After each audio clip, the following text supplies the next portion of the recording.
když na chvilinku tam miminko nechala. Já ho tady zaparkuju hezky takhle u týmu. Tady mají vínečka, tak to si dáme.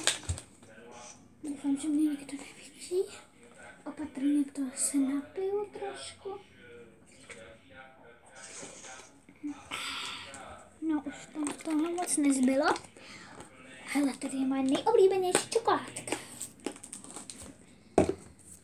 Dobrý den, dobrý den, dobrý den. Já pouze nakupuji. Jo, jsem v pohodě, nic nekrádu, nebojte. No nazdar, kde seš? Už jsme se tady měli sejít, už jsem našla svůj první milkshake.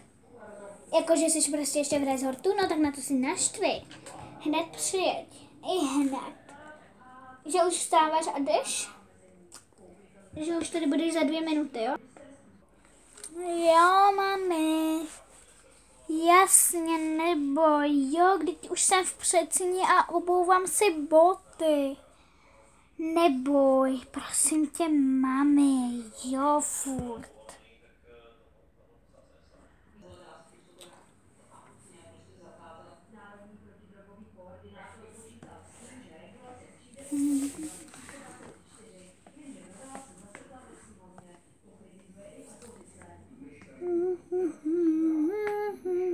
No, také rozhodně.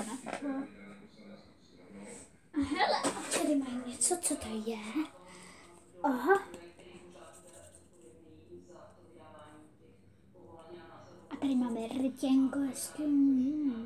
No já jsem kráska. To beru, kolik to stojí? To stojí 40, tak já jsem něco za 10.